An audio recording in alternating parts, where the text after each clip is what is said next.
Assalamualaikum warahmatullahi wabarakatuh.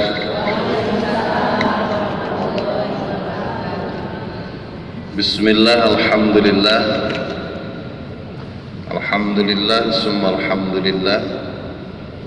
Asyhadu an la ilaha illallah wahdahu la syarikalah, wa asyhadu anna Muhammadan abduhu wa rasuluh alladzi la nabiyya ba'dah. Allahumma salli wa sallim wa barik ala hadzal nabiyil karim Muhammad sallallahu alaihi wasallam wa ala alihi wa ashabihi ajma'in, amma ba'd. Pangarsa Bapak Haji Ahmad Solihin yang saya hormati, teman karib seperjuangan dengan saya, alhamdulillah pagi ini melalui beliau kita bisa bersilaturahim.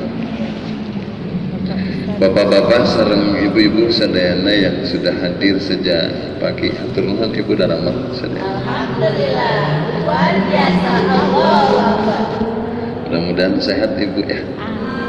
Semua panjang umur diberkahi oleh Allah Subhanahu wa taala. Alhamdulillah sesi pagi ini saya juga bertanya temanya apa, ngawas wecem.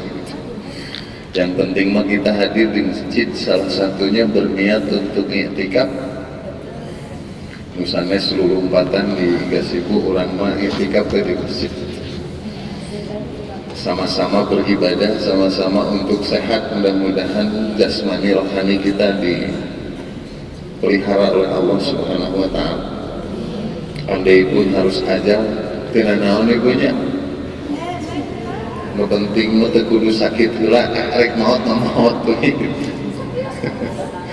Jadi andai saja kita besok dijemput Allah, bisi eta mah tas pangaosan bungkusna teh kan luar biasa. Daripada mah eta mah maot teh pingsan dina juru kamar mandi kan terus. Jadi kita mah mudah-mudahan diposisikan selalu istimewa oleh Allah Subhanahu wa taala. Dan semenghindar gimana pun ajal mah pasti sampai ya Bu ya. Dengan orang berusaha para sepuh sebelum kita mengakhiri dan diakhiri oleh Allah jatah hidup kita, kita ingin maksimal waktu kita untuk ibadah sepenuh-penuhnya kepada Allah Subhanahu wa taala. Mencoba merintis di bahasa Sunda nama naratas jalan kaharu. Nusok sering dibaca ku ibu sinareng bapak di surah Yasin, ittabi'u man la yas'alukum ajra wa hum muhtadun. Kalau hidup pengen maju, hidup pengen sukses, hidup pengen gak ada beban tetapi yang diberikan adalah keberuntungan, kata Allah ikuti orang-orang yang senantiasa la yas'alukum ajra, yang hidupnya gak pernah banyak nuntut sama kamu tetapi lebih memberikan banyak bonus terhadap kamu. Siapa yang banyak menuntut ke kita Ibu? Cik lamun ditimbang-timbang yang banyak menuntut ke kita teh Allah apa suami? Kalaki mah loba pisan pamentai. Beurang titah nyeuseuk isuk-isuk titah nyeun sarapan. Ke sore hayang di baturan peuting hayang dipencetan. Oh, eta mah utara mah geus teu diatur. Penting diri sayang digegepan ge geuring hayang di baturan, bisa mah maot ge dikubur hayang sakuburan.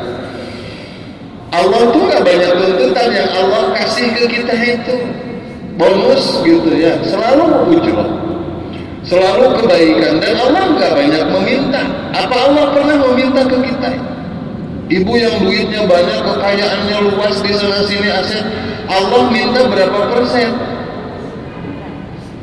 Gak ada, yang ada tuh syariat yang diatur, yang ditentukan 2,5%. Untuk siapa? Untuk fakir miskin, mustahik zakat lah di dalamnya.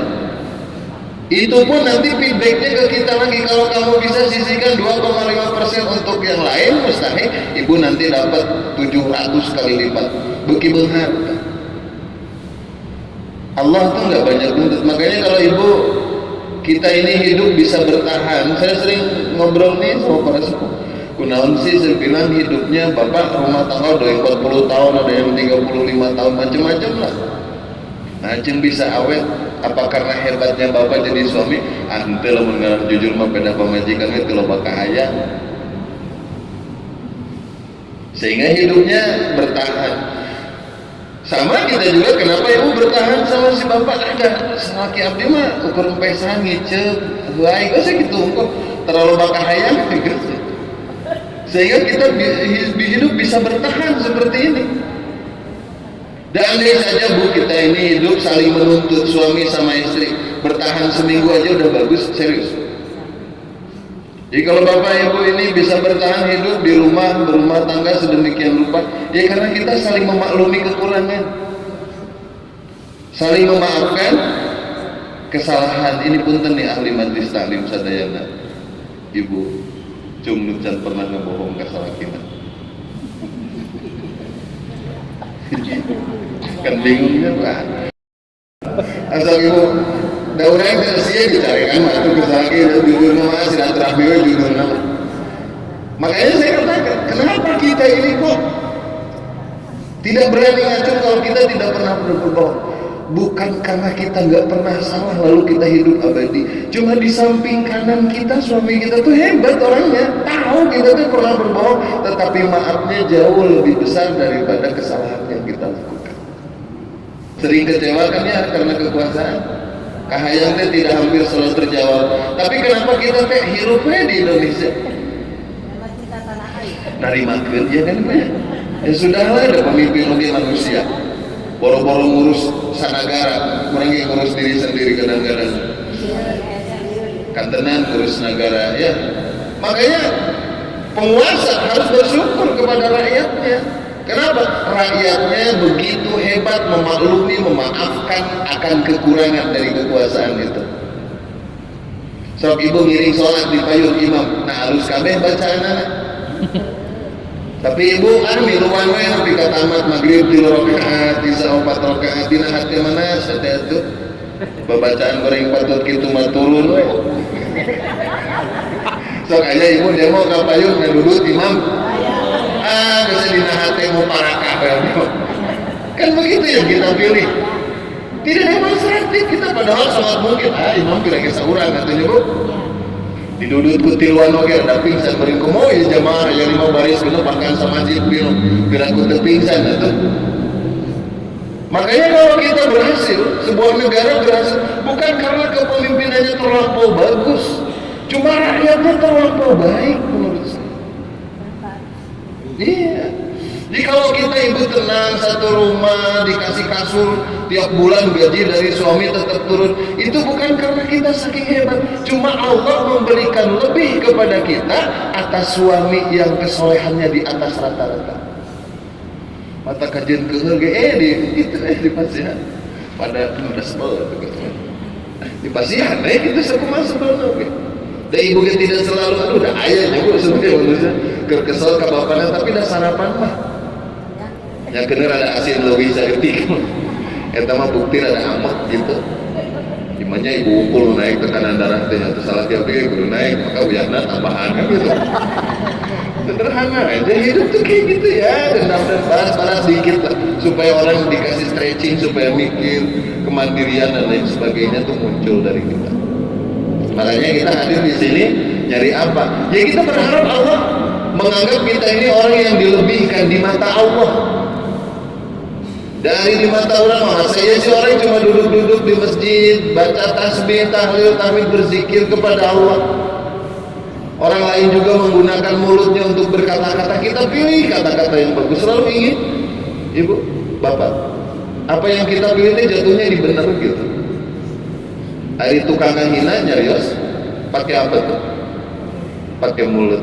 Ibu yang tukang berzikir, berkata-kata, pakai apa? Pakai mulut. Tenaganya sama nggak? Sama itu dia. Malah itu marah lebih, kemudian hinanya rada yang kertas uras gitu. Ibu mah pakai cukup subhanallah walhamdulillah wala ilaha illallah wallahu akbar. Kenapa yang kita pilih itu kata-kata yang itu? Dan mau sumpah serapah gimana? Terus apa manfaatnya kita menghina orang? Tidak ada teorinya kejahatan itu mampu membendung kehendak Allah. Jadi kalau misalnya ibu ngagogoreng salaki, kenapa? Karugi-rugi ibu di buruhan moal. Iya pak, kadang-kadang nggak mulut atau itu si pasihan bumbu penyedap seetik, penyedapnya tadi alokan ke batu. Gak ada manfaat, masih mending memilih kata Rasulullah, man kana yu'minu billahi wal yawmil akhir falyaqul khairan aw liyasmut. Kalau kamu merasa diri beriman kepada Allah, selalu cari nilai lebih. Apa? Kalau kamu nggak mampu bertutur kata yang baik, dah lebih dari tidak kata-kata yang baik itu lihat semua, jangan banyak berkata-kata gitu aja. Jadi ternyata orang yang banyak dia memilih demi kebaikan itu di atas rata-rata orang yang banyak ngomong tetapi isinya keburukan. Paham ya? Jadi miskin aja belum tentu hina kalau begitu. Rakyat saja belum tentu hina karena nggak ada syarat masuk surga harus jadi penguasa dulu. Minimal RT atau nanti menang emper masjid, emper surga. Enggak.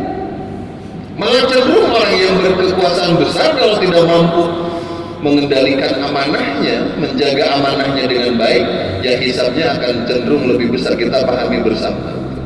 Makanya Rasulullah SAW ketika nanti bahas dari kubur itu, sujud sejadi-jadinya, nangis sejadi-jadinya, sujud sekhusyuk-khusyuknya, nangis sejadi-jadinya kepada Allah. Kenapa? Karena kebayang pak, begitu dihampiri sama Jibril atas perintah Allah. Coba itu tanya Muhammad, kenapa? Ini hari batas, buat dia surga udah disiapin, mau bidadari mau segimana banyak, kenikmatan udah saatnya dinikmati. Kenapa dia masih sujud nangis-nangis? Coba hampiri dia. Kenapa begitu? Turunlah Jibril menghampiri Rasulullah SAW, ditepuk pundaknya.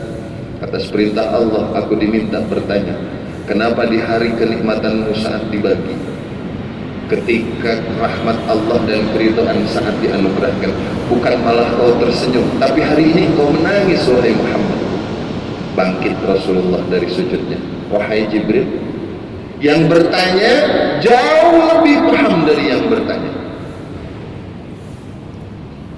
Jadi Allah Subhanahu wa ta'ala itu sudah tahu apa yang ada di dalam hati ini. Kenapa aku sujud sejadi-jadinya? Apa yang diperkarakan oleh Rasulullah SAW kala itu? Wahai Jibril, ketahuilah hari ini adalah harinya hisab, mizan akan digelar. Saya nggak kebayang orang per orang, satu persatu perilakunya diadili di hari ini.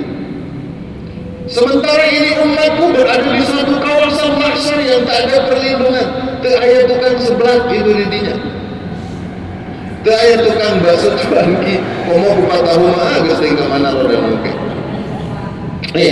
Rasulullah nanti ini tidak ada seksi konsumsi ini. Ibu mah nanti bubar pengajian di sini juga doa atasnya jajan itu enak nontonnya gitu. Komo aya kupat gratis. Ini kan alhamdulillah. Letik-letik kupat lah seharga 500.000 nya dikeresekan. Iya itu nanti di ayat kata Rasulullah ini nggak ada. Siapa yang bisa melindungi salah satu di antara mereka? Sama istrinya dia udah lupa, sama anaknya entah di mana, karib kerabat dulu kolega di dunianya, hari ini jangankan menolong mereka, memikirkan diri sendiri dan keselamatannya pun wallahu a'lam. Aku nggak habis pikir kata Muhammad Rasulullah. Jadi maumu apa? Akan berapa lama umatku berada di mahsyar? Sementara yang ada di mahsyar itu adalah orang yang wafat sejak zaman Nabi Adam sampai saat kiamat nanti. Berapa miliar orang di situ?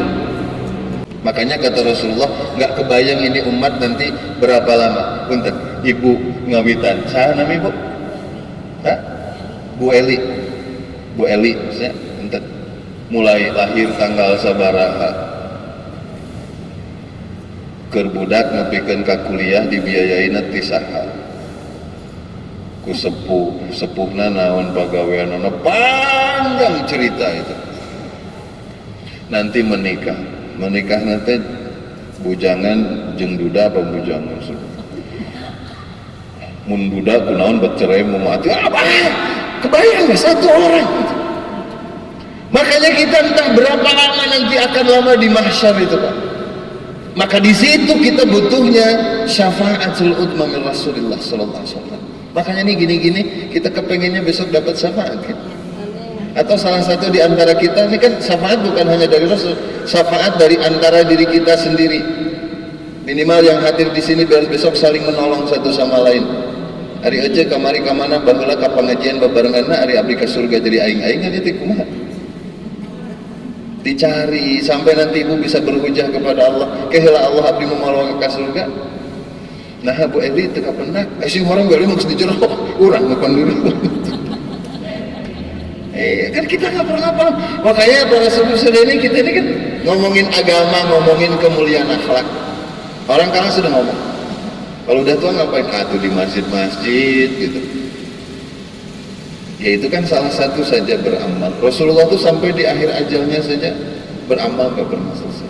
Makanya kita pengen nih kayak gini besok hisabnya ringan. Walaupun kita tahu banyak masalah, tapi nanti hisab kita diringankan Allah. Makanya belum lagi ada kejahatan yang belum terungkap sampai nanti akhir hayat orangnya, keburukan akhlak moral dan lain sebagainya yang tidak terbuka. Makanya para sepuh nih, keurusan dunia ini kan begitu banyak. Makanya kalau kita ngomongin agama, kemaslahatan, Rasulullah nih dilahirkan ke muka bumi ini kan untuk supaya apa? Kafatan linnas, rahmatan linnas, untuk semua manusia dan supaya menjadi rahmat bagi seluruh manusia dan Allah. Berarti kan hebat tuh Rasulullah. Jadi Bapak Ibu yang dirahmati oleh Allah Subhanahu wa taala, bagaimana kita ini tampil menjadi, kan ada doa nih, Rabbana hablana min azwajina wa dzurriyyatina qurrata waj'alna lil muttaqina imama. Keun ai qurrata ayun mah geus rada kaliwat sih kan. Darunya mainan bukan ada duluan teh ningali ibu teh gitu. Keun qurrata ayun palebah fisik mah urang teh datos hese ngalawan punya. Geus dibiayaan beat puluhan juta kamari eukeun dinas gaji beak pake ngomean rarai teh anger we tungtungna mungkin. Astasakeun qurrata ayun dari sisi fisik mah. Tapi kita berharap nanti di ujungnya waj'alna lil muttaqina. Andai saya perempuan, saya pengen menjadi perempuan yang bertakwa di hadapan Allah. Kalau saya jadi laki-laki, pengen jadi pemimpin laki-laki yang muttaqin di hadapan Allah. Makanya tugas Rasulullah SAW ini kan ketika dilahirkan ke sini rahmat lil alamin, bukan hanya perkara agama. Belum lagi ibu berpikir tentang apa yang kalau mati nanti mau dibawa. Tilu kan? Sedekah jariyah, waladun salihun yanallah, ilmun yuntafa'u bih. Pertanyaan saya, ibu sudah berapa banyak sedekah? Kasubuhan nepi ka umur 60 teh geus loba mere atau nepi masih hayang dibere? Clear. Dia mah lain ngomongkeun batur lain. Abdi mah masih aya di posisi hayang dibere itu. Mudah-mudahan we satahun deui mah leungit bisa mere atulah. Ya iya masa sih kita hayangna dibere wae sih. Manya umur geus kolot tiba heula dibere turun. What's wrong? Apa yang salah dengan diri kita? Rasulullah tuh begitu naik usianya semakin naik, semakin hebat kepedulian sosialnya. Ini kan orang-orang yang hadir di sini kan orang-orang yang etos kerjanya tinggi. Subuh-subuh ibu kan terus berangkat deh. Itu namanya etos kerjanya hebat ibu teh.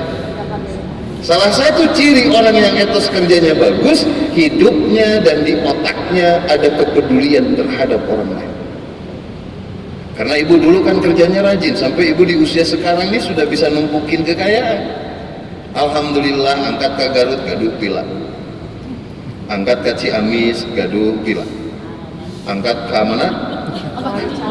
Ke Puncak pila, angkat ke Singapura gaduh hotel, ke Pangandaran nu batur. Yang paling tidak mampu bayar ya bro, mampu bayar boga babaturan lah ngegratiskeun, da kebetulan relasi ibu kan pengusaha wongkul, artinya karirnya naik gitu loh. Masa sih Rasulullah itu kan jelas 4 tahun apa? 4 bulan ditinggal bapak di kandungan, 6 tahun ditinggal ibunda, 8 tahun ditinggal kakek, 12 tahun udah mandiri, keluarga inti udah selesai itu, udah habis, geus eueuh puntanganan, geus eueuh pentaeun. 12 sampai 25 apa tuh kerjaan? Berdagang dengan Khadijah. Lami-lami berawal dari mata jatuh ke hati. Wajar, kenapa Khadijah dicintai? Berkarir, grafik hidupnya layak dibanggakan. Kenapa? Di saat usia beliau 40 tahun, 3/4 Jazirah Arabia itu sudah di kekuasaannya. Saya bilang di kekuasaannya, bukan di kepemilikan. Kalau kepemilikannya sama terbatas. Tetapi kepercayaan orang lain atas beliau, karena beliau sebagai pemilik perusahaan besar kalau hari ini, sehingga orang banyak nyimpan saham gitu loh. Nih saya punya aset, you bangun mall, bangun hotel, bangun toko, bangun sarana pendidikan. Itu 3/4-nya dititipkan ke perempuan bernama Khadijah. Siti Khadijah di 40, wajar kalau Rasulullah melihat, oh ini kalau saya nikahin bukan persoalan janda atau perawannya. Kalau saya bergandengan apalagi menjadi istri dengan Khadijah, ini prestasi dakwahnya akan cepat. Sudah mah kaya, pinter, cantik, solehah mah. Boga duit ente dikekeuweuk. Tahu dikekeuweuk ieu. Dina koropak we jeung dina deposito. Di dieu langgeng segala diterapkeun. Ai batur tetangga kalaparan asugan teh di Indonesia moal aya nu jiga itunya kalaparan nabinya. Allah karim ya maulana. Baik, saya kira itu ya. Mudah-mudahan nanti di momen yang lain kita bisa ketemu lagi. Sekali lagi semoga Bapak Ibu dipanjang umur sehatkan Allah Subhanahu wa taala. Rezekinya tetap dihalal berkahkan oleh Allah Subhanahu wa taala. Keturunan kita semoga menjadi generasi yang jauh lebih baik dari generasi kita hari ini. Semoga sesulit apapun keadaan dunia, Allah tetap memberikan kemudahan kepada kita semua. Sedimiskinkan apapun kehidupan kita, semoga Allah tetap mencukupkan kita semua. Seberat apapun ujian penyakit yang Allah turunkan ke muka bumi ini, maka Allah tetap menyelamatkan kita semua. Ya Allah, setidak tahunya kami terhadap masa depan, semoga Engkau memposisikan masa depan kami adalah masa depan yang lebih baik dari masa-masa yang sudah kami lalui. Rabbana yassir lana umurana fi umuri dunya wal akhirah. Rabbana hab lana min azwajina wa dhurriyyatina qurrata a'yun waj'alna lil muttaqina imama. Rabbana atina fid dunya hasanah wa fil akhirati hasanah wa qina adzabannar. Subhana rabbika rabbil izzati amma yasifun wa salamun 'alal mursalin walhamdulillahi rabbil alamin.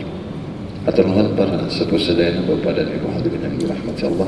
Semoga pada waktunya Allah mempertemukan kita kembali dalam keadaan yang lebih baik. Assalamualaikum warahmatullahi wabarakatuh.